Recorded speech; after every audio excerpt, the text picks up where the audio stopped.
Bideo honen bitartez, funtzio bat zer den azaltzen ahaleginduko gara. Bi zenbakien arteko erlazionatzen duen erregela bat besterik ez da. Lehen zenbakia eta erregela ezagutzen badugu, orduan bigarren zenbakia zein den jakiteko aukera izango dugu.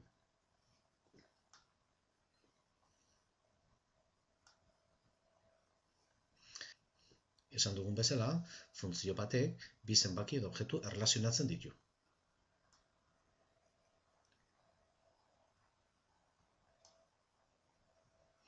Pentsa dezagun zenbaki bakoitzari bere hirukoitza esleitzen egokitzen diogula.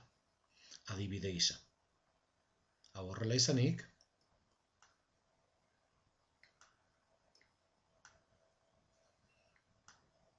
bat zenbakiari dagokio bat bidar hiru, hiru.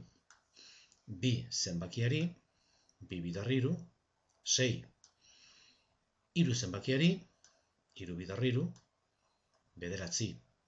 Eta beti horrela. Orokorrean esan genezake x zenbakiari dagokiola hiru x zenbakia.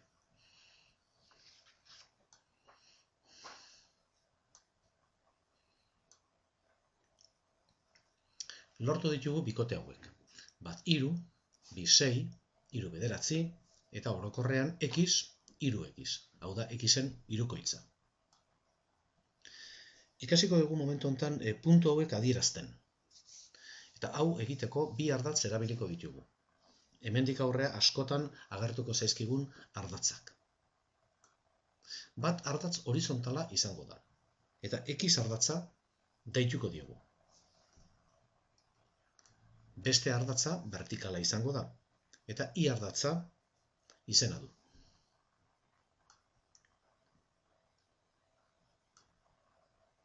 Hemen dugu x ardatza, horizontala, eta perpendikularra, y ardatza, vertikala.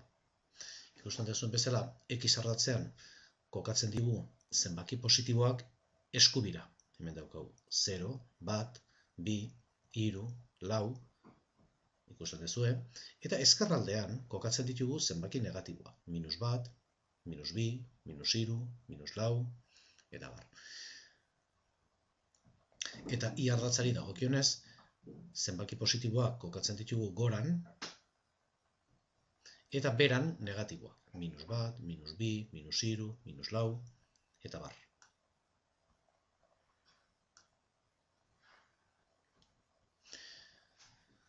Kokatu dezagun bat hiru puntua, bikotea. Bat x da, eta hiru y. Hau da, bat kokatu behar dugu ardatzontan, eta hiru beste ardatzontan, y ardatzean. Hau horrela izanik, kokatzen dugu bat, noski, hemen jarriko dugu, positiboa denez, hau da bat, kokatzen dugu y ardatzean hiru, bat, bi, hiru, marrazten dugu y ardatzarekiko paraleloa, hemen ikusten duzu zuzenkia, eta beste puntutikan x ardatzarekiko paraleloa, hemen duzu zuzenkia, eta bi zuzenki horiek moztuko dira, ebakiko dira puntu batean. Hau da, hain zuzen ere, bat hiru bikotea. Ikus dezagun beste adibide bat. Kokatuko dugu bi sei bikotea. Lehen bezala, bi x ardatzean kokatzen dugu. Hemen daukau, bat, bi. Hemen kokatzen dugu. Sei y ardatzean. Bat, bi, hiru, lau, bost, sei. Lehen bezala egiten dugu, hemen dikan 6 puntutikan x ardatzarekiko paralelo bat irudikatzen dugu, hauxe, eta bi puntutikan hemendik y ardatzarekiko paralelo bat. Bi zuzenkiak ebakitzen dira, mozten dira puntu hontan, eta hau da bi sei bikotea. Eta horrela adierazten ditugu planoan puntuak. Beste adibide pare bat ikusiko ditugu. Adibidez, -1, -3 bikotea. Bueno, -1 lehen bezala, x ardatzean kokatuko dugu. Baina, -1 negatiboa izanik, ez dugu eskubialdean irudikatu behar, baizik eta ezkerraldean. Hemen dugu -1, -2, -3, bueno, -1 hemen txendago. -3rekin berdin egingo genuke, lehen aipatu dugun bezala, i ardatzean balio positiboak goran daude, eta balio negatiboak beran, x ardatzetik bera. -3 kokatzen dugu, -1, -2, -3, hemen txendaukau, lehen bezala, marrazten ditugu zuzenki hau eta beste zuzenki hau, eta bere ebaki puntua, -1, -3 bikotea izango da.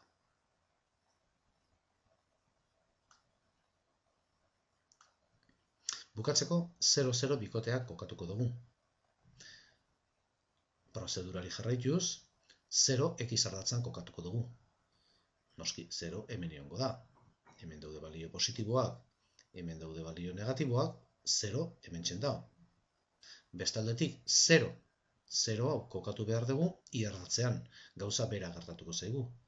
Balio positiboak goran baldin badaude, balio negatiboak beran baldin badaude, 0 hemen txe egongo da.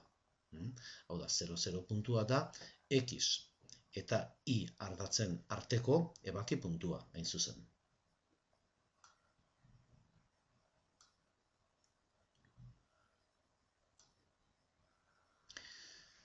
Orain arte, lortu ditugun bikoteak, hauek dira, 1,3, 2,6, 3,9, 0,0 ere irudikatu dugu. Ikasi dugu nola adierazten diran planoan, hau da x eta y ardatzaren bitartez. Hemen kokatu ditugu beste zenbait puntu. Ikus dezagun hau 2,6 puntua, erresa da konturatzea 2,6 puntua dela. X da 2, 1, 2. Eta y da 6, 1, 2, 3, 4, 5, 6. Puntu hau da 2, 6. 1,3 puntua, 0,0 puntua, -1, -3 puntua, -2, -6 puntua,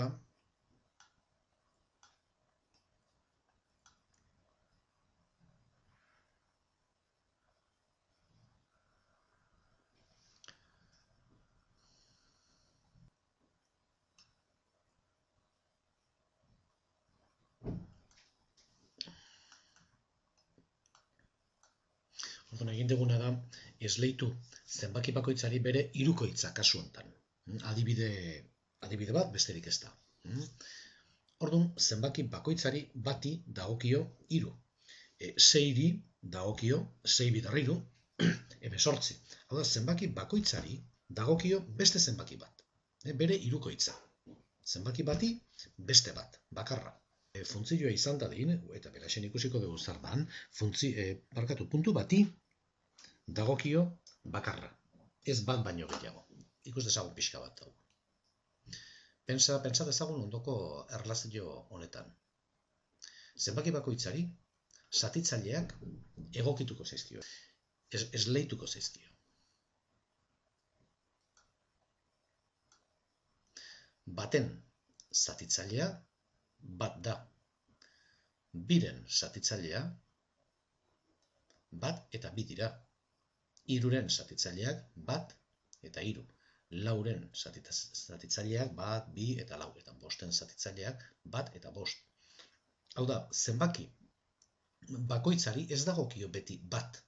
Adibidez, 2ri dagozkio bat eta 2. 3ri bat eta 3. Hau da, bat baino gehiago dagokio. Zenbaki bati ez dagokio bat beti.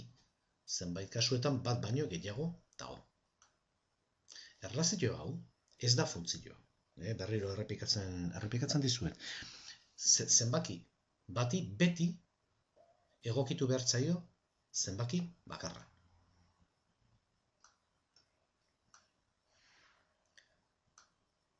Adieraziko bagenu grafikoki, edukiko genuke, zerbait. Hemen, irudi hau funtzio bat da, baino beste hau pentsazazue -1 puntuan.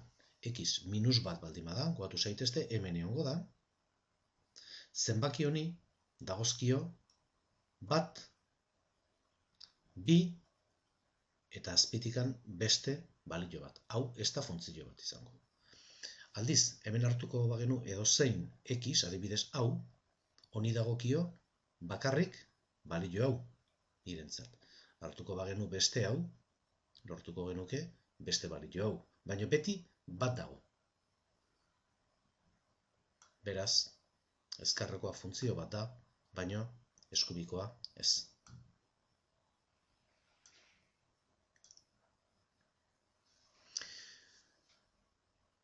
Orain arte egindakoa zenbaki osoekin egin dugu, positiboak, negatiboak, baina beti osoak, -3, -2, -1, 0, 1, 2, 3 eta abar.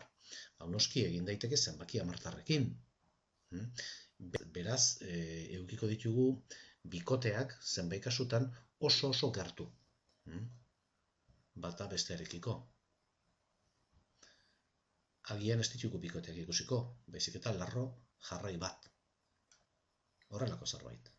Hemen edukiko dugu puntu bat, baina oso gertu hemen beste bat, eman dezagun hemen daukagula puntu bat, hau dela, 1, 3 puntua, eta beste hau izan daiteke 1,1, 3,1 puntua. Oso hurbil daude puntuak, eta osatzen dute zuzen bat kasuetan. Oso hurbil egoteagatik.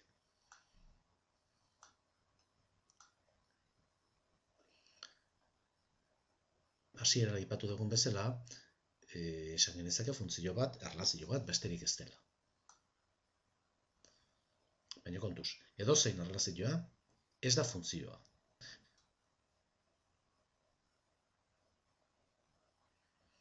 Adibidez, hau, ez zen funtzio bat izango. 2 dagokio 1, 2 dagokio 2 eta 2 dagokio 7.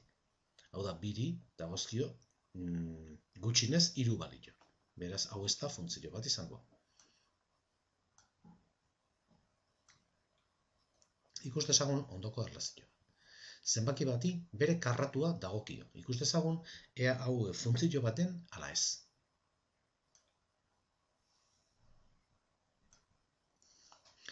Hartuko ditugu zenbait balio.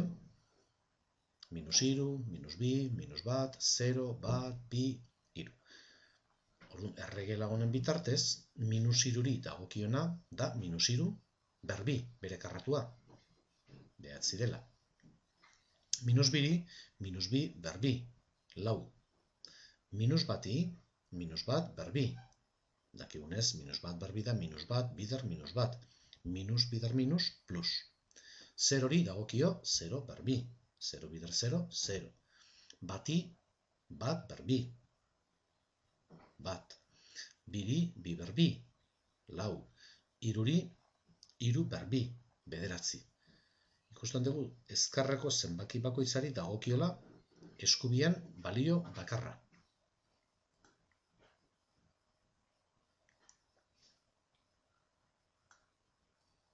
Ezkerreko balioei, balioak adierazten dira X letrarekin.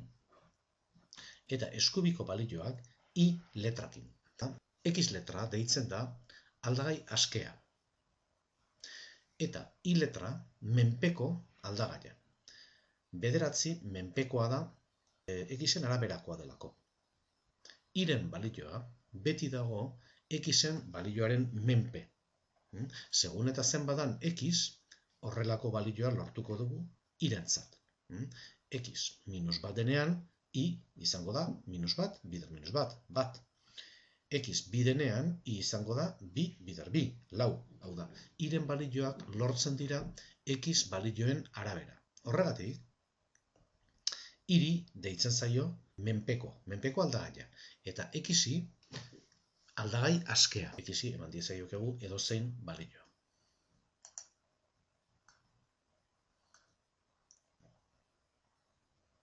Adierazteko I Xen menpekoa dela, idazten dugu horrela.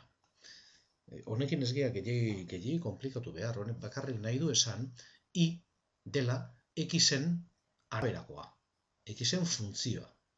Segun eta nolakoa dan x, ze balioa hartzen duen x, horrelako balioa lortuko dugu irentzat. Hoi dan, esan nahi duna. Aurreko adibidera itzultzen bagea, aurreko taulara, kokatzen dugu hemen aurreko taula, eta ikusten dugu -3 dagokiona 9 dela. Nola adierazten dau? Modu hontan. Funtzio honen bitartez, -3 dagokiona da 9. Nola adieraziko genituzke besteak? Bueno, -2 dagokiona 4 da. Horrela jartzen dugu. Hau, idazteko modu bat besterik ez da. -1 dagokiona 1 da. 0 dagokiona, funtzio edo erlazio horren bitartez, 0 da. 1 dagokiona, 1. 2 dagokiona, 4. Eta 3 dagokiona, 9.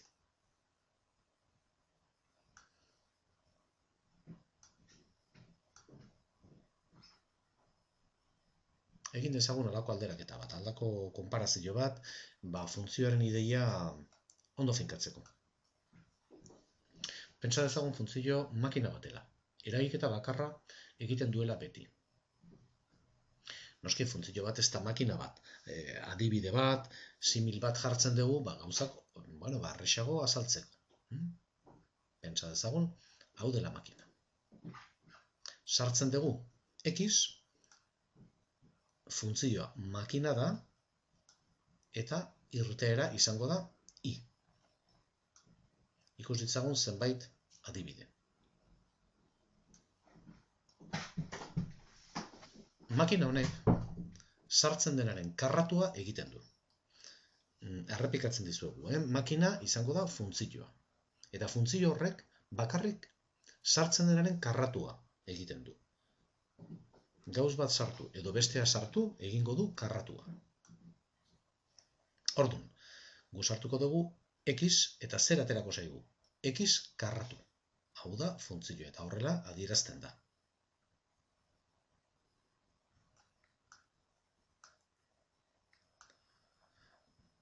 Sartuko bagenu -1, aterako litzaiguke -1 ber 2, 1. Hau da, nolabait sartzen dana, makina hortan sartzen dana, funtzio hortan sartzen dana. Hau da, x, hemen jarriko du aldagai askea, eta hemen menpeko aldagaia. -2 dagokiona, funtzioaren bitartez, 4 izango da. 0 dagokiona, 0. 1 dagokiona, 1 ber 2, 1. 10 dagokiona, 10 ber 2, 100. Ikus dezagun beste adibide bat. Makina honek edo funtzio honek sartzen denaren bikoitza egiten du. Eta gero unitate bat erantzten dio. Nola adieraziko genuke funtzio hau? Ateratzen dena, hau da funtzioa, hau beti jartzen dugu, izango da, guk sartzen dugunaren bikoitza gehi bat, unitate bat erantzten dio.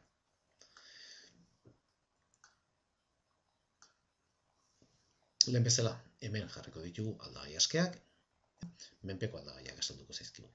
-1, lortuko duguna izango da, -1, bider 2, -2, gehi bat, -1. -2kin, pentsazazue pixka bat zer lortuko dugun, nik uste -3 izango dela, 0kin, izango da, 1, batekin, 2 bider 1, 2 gehi 1, 3,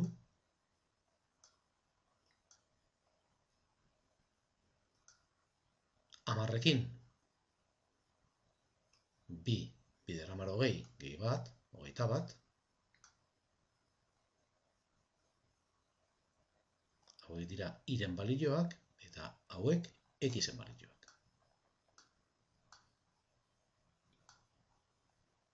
Ikus dezagun beste makina hau, beste eratako eragiketa egiten du, honek, baina beti bera, eragiketa bera.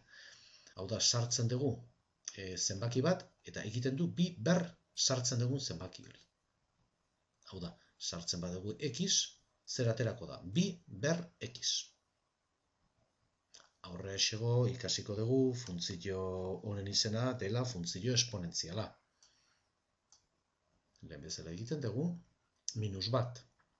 Sartzen badugu, zer lortuko dugu? Lortuko dugu bi ber minus bat. Eta dakigunez, bi ber minus bat da bat zati bi, 0,5. Minus bi sartuko bagenu, lortuko genuke bi ber minus bi. Eta bi ber minus bi da bat zati bi ber bi. Kalkuloi egiten baezue, 0,25 lortuko ezue. Bat sartzen bada, lortuko dugu bi ber bat. Eta hau da, bi. 10 sartuko bagenu, lortuko genuke bi ber 10. 1024.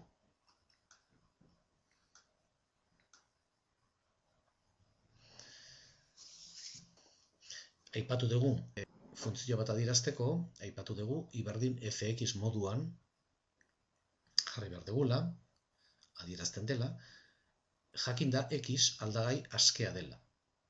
Eta i menpeko aldagaia. Hauxe da, hemen aipatu duguna.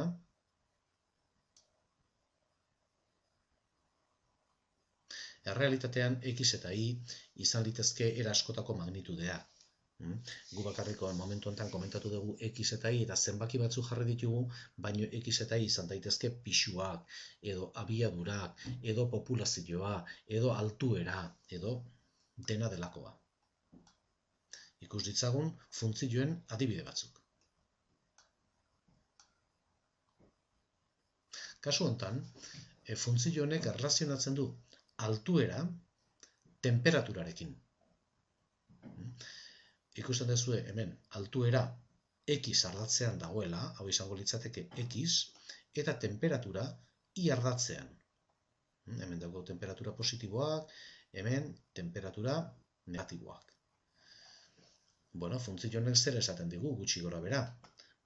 Altuera handitzen den neurrian, ikusten duzue, altuera hemen 6.000 metrokoa dela, 7.000 metrokoa dela, temperatura txikiagotu egiten zaigula. Hau da, adibidez, hartuko bagenu 2.000 metro, batez beste, altuera honi dagokio gutxi gora bera temperatura hau, 15 gradu. 3.000 metro hartuko bagenu, temperatura gutxi gora bera iongo litzake hortxe 12 gradu. Hau da, altuera handitu ahala, temperatura gutxitu egiten da. Noski, 7.000 metrotan, ja, temperatura ez dago goran, hemen txen dago, ia minus 10 gradu, izango litzateke. Aldagai askea altuera da, eta menpeko aldagaia temperatura. Hau da, temperatura dago altueraren arabera. Nola jarriko genuke, hau, leno i berdin fx jarri dugun bezala, hemen jarriko genuke t temperatura dagoela altueraren funtzioan.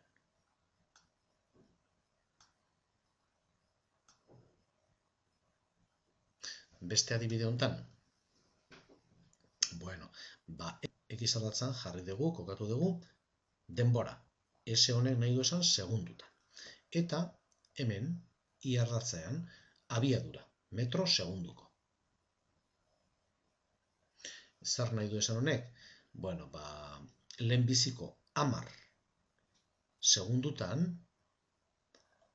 abiadura, igikari batena abiadura, izan da 6 metro segunduko, hemen ikusten den bezala. Gero, 10 segundutik, 18 segundura, hau da, B zati hontan, abiadura txikiagotu egin da. Gero eta abiadura txikiagoarekin mugitu da igikari hori. Eta 18 segundutik 28 segundura berriro abiadura konstantea izan da. Zein izan da abiadura hori? Metro bat segunduko. Hemen ere aldagai askea denbora da eta abiadura menpeko aldagaia. Jarriko genuke horrela. V da abiadura eta T denbora. Grafika hau zerbait diferenteagoa da. Hemen munduko populazioa azaltzen da 1950etik 2050 Noski, grafika hau 2000 urtean egin zen, hau da 2000 urtetik aurrea proiekzioak izan dira. Hau, hemendik, honea errealitate bat da. Zer esaten digu honek? 2960 urtean zeudela 3.000 milioi biztanle munduan. 1960 zeuden 3.500 milioi gutxi gora bera. 1980 gutxi gora bera 5.000 milioi biztanle. 2000 urtean gutxi gora bera 6.000 milioi biztanle, eta hau errealitatea da. Eta hemendik aurrea proiekzio bat eginda.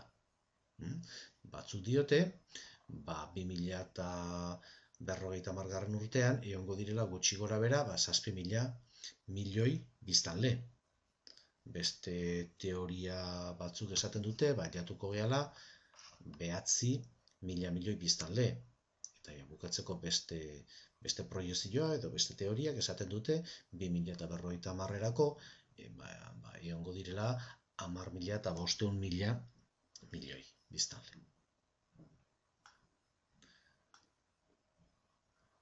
Hemen noski, aldagai askea, X ardatzean kokatzen duguna, denbora da.